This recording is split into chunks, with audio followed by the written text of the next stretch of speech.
Hi there, welcome to my gym broadcast here at the gym, trying my best to keep myself in shape. Okay, yesterday you may have saw my videos. I was at the Bhakti Eventi, I can never pronounce it properly, Manor in Aldenham, where they have the Hare Krishna, the ISKCON movement, where they have the centre in the UK for their movement. And yesterday was the birthday of Lord Rama, so there were thousands of revellers there at the manor. The manor was, of course, donated by George Harrison in the early 70s when they approached him. When actually the story goes that they came over and approached the Beatles for some help.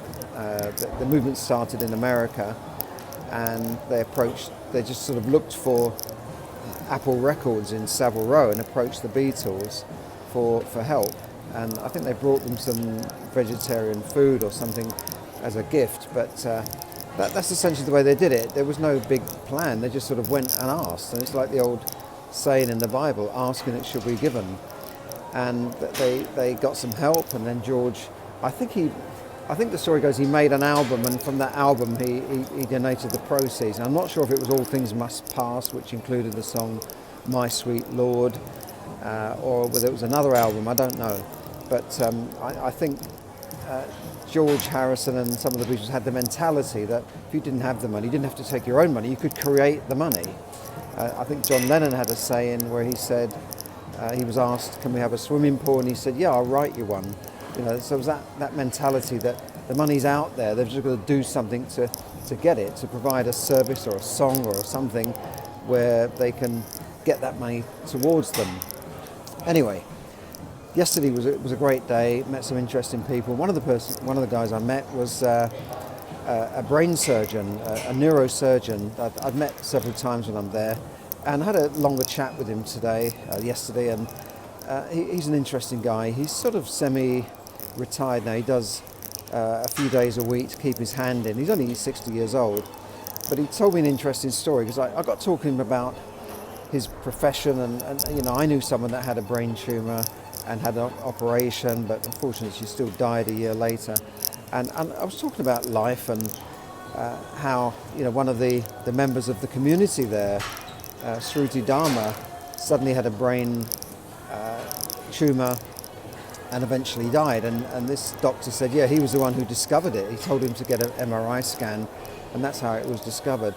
And we were talking about health, and I said, well, the people I know that seem to get cancer seem to be very healthy. And of course, Shruti Dharma was a healthy guy. He didn't drink, he was a vegetarian, and he got this brain tumour.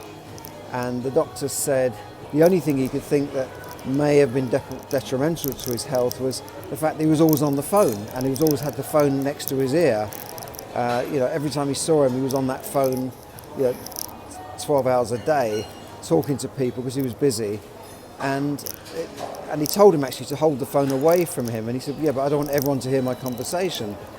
And it was interesting that the other person I knew that got also the cancer, which was breast cancer followed by a tumour, was also spent a lot of time on the phone. So maybe that radiation going into your head is not good for you. So that's just one tip we talked about.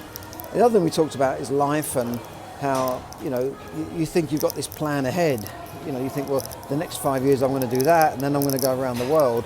But what if your health fails? What if you can't travel anymore? And of course, he, as a doctor, sees this all the time. He sees people who had plans, and I knew people who had great plans to do things in retirement or in their life, and suddenly, it's all gone in an instant by health change or death. So what he said is that he's put together a plan.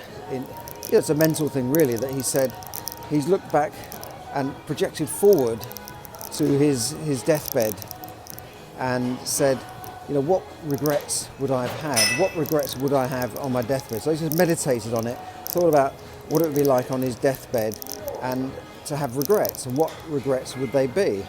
One of the regrets that he told me about that he would have would not spending enough time with his family, and he's got children and grandchildren. You might have other things. It could be that you've regretted not travelling to a certain place in life and that sort of thing, or you've regretted not achieving a certain thing. So then he's made a list of 5 things which he's resolved to practice now in the remainder of his life.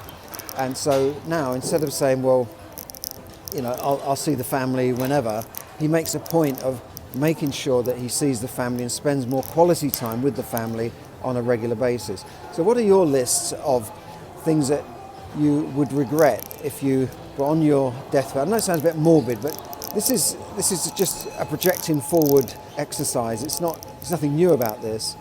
Project forward to your deathbed, and then say, well, what regrets would I have if I only had a week to live and I couldn't then go and do all the things I wanted to do? What regrets would I have?